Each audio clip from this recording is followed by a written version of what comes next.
Hello, magandang araw sa ating lahat.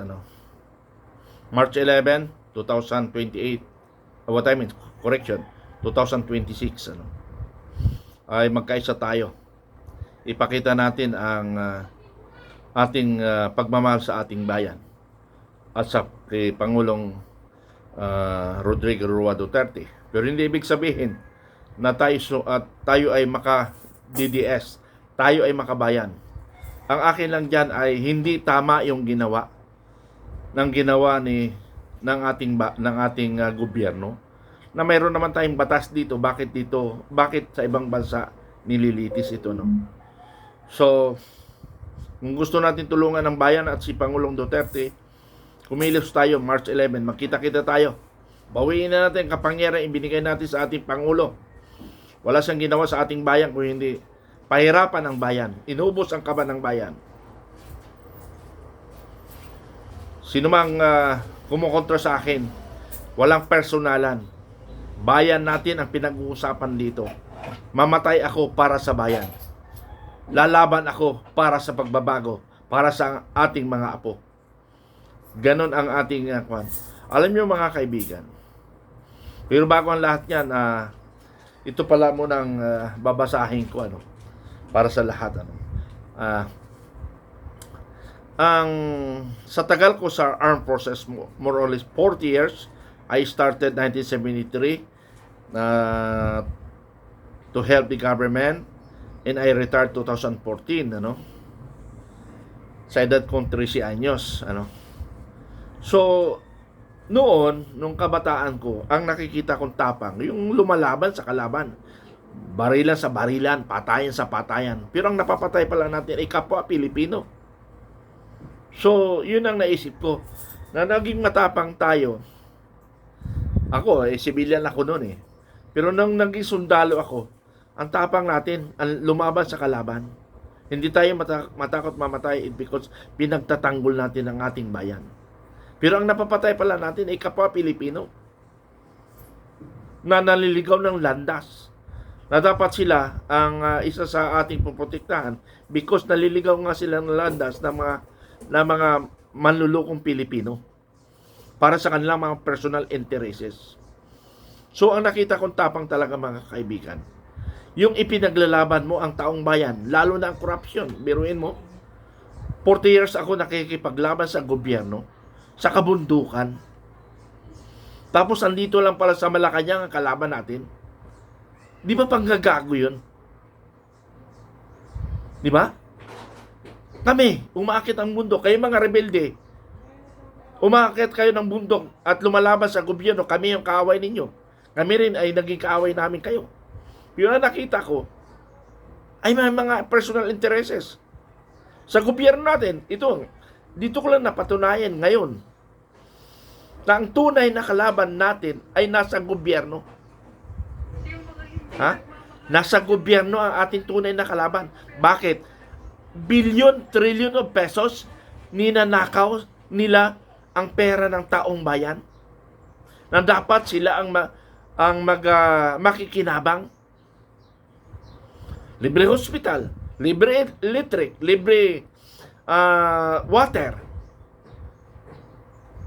libre hospital, libre pag-aaral, na dapat yung kayamanan ng Pilipinas ay ibabalik sa taong bayan because ang taong bayan ang ating gobyerno, taong bayan ang ating pagsiservisyohan. Mga kababayan ko, ang tunay na nagmamalasakit at tunay na matapang, protektahan natin ang kaban ng bayan. At sino pang nagsasabi ng katotohanan, siya pang nagiging mali. Iyan ang trend ngayon. Yan yung trend sa ating gobyerno. Hindi ko sinasabi sa Marcos, kay GMA, nangyari rin yan.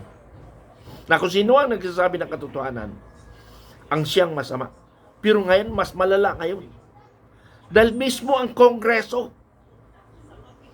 ang nagpoprotekta sa magnanakaw. Ngayon, pinagtatalunan nila impeachment sa Congress. Na ang sinasabi ni Suntay ba yun? Congressman Suntay, nilalabas niya lang ang nakinabang Diyan sa impeachment, pinagbabayaran yung mga congressman. Dapat matalakay yun. Ayaw ni Congressman Luis Truba yun.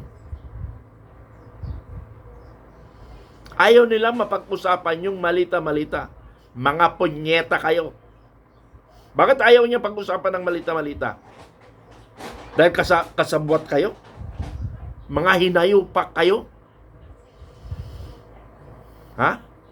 Sana bawiin na kayo ni Lord. Sana mag-effect yung wish ni Cara David. Walang hiya kayo. Kayo ang pinakawalang hiya sa ibabaw ng mundong Pilipinas. Pera ng taong bayan. Pag naglostay ka ng pera, akala nyo inyo, gago. Sorry. Sorry. Baka ako na may account ko, ha?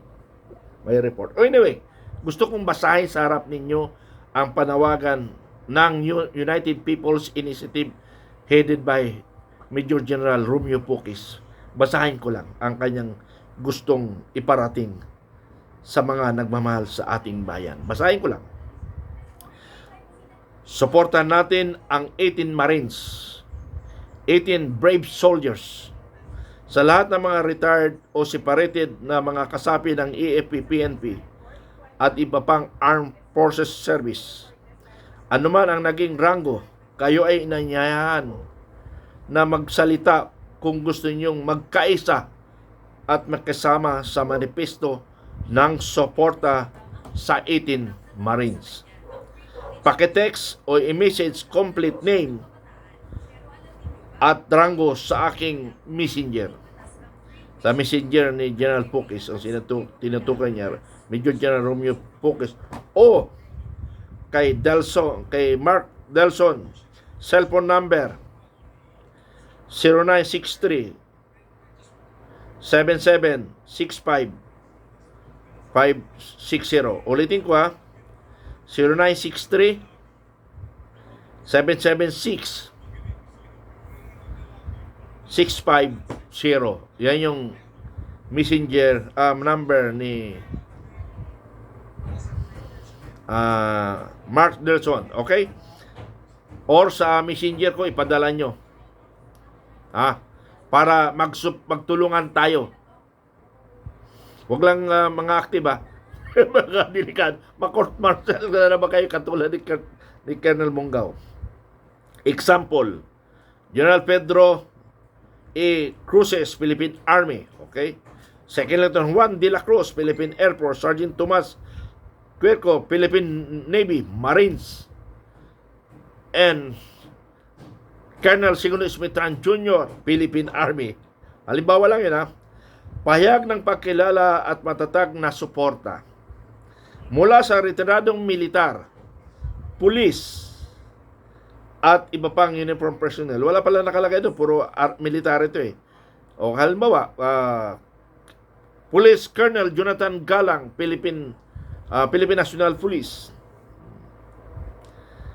Kami mga retiradong kawal at opisyal ng Armed Forces of the Philippines and Philippine National Police at iba pang serbisyo na ka-uniforme ay buong paninindigan sumusuporta sa 18 dating kawal na naglantad ng seryosong aligasyon hinggil sa pagdadala umano ng daang-daan malita na nalalaman ng 805 billion, ulitin ko, 805 billion kickback.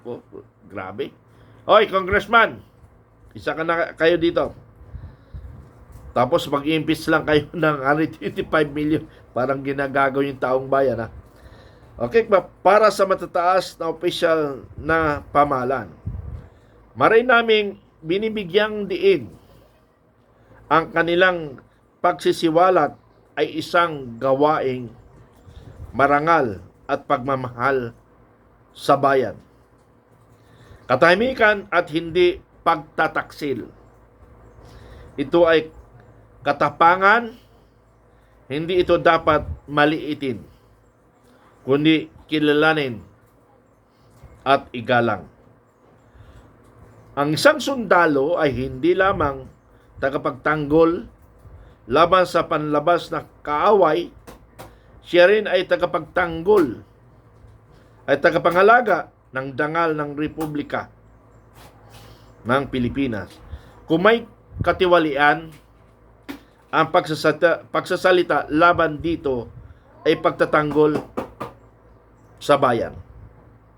Hindi kami naghahatol, nanawagan kami ng sumusunod.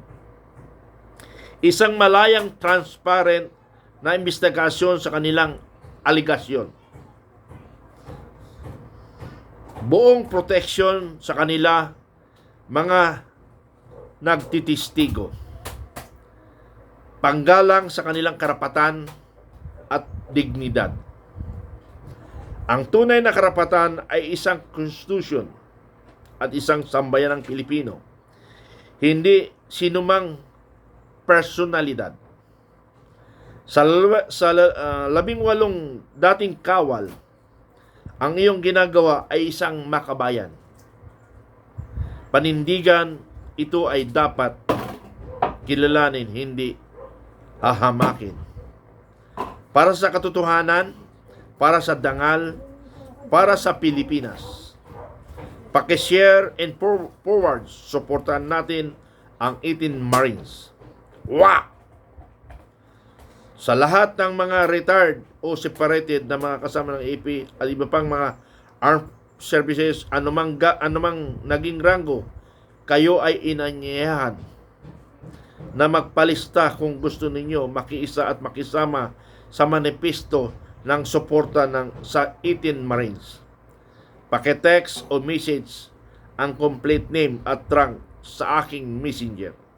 Romeo B. Puques o kay Mark Delson. Cellphone number ulit 0963-776-6560.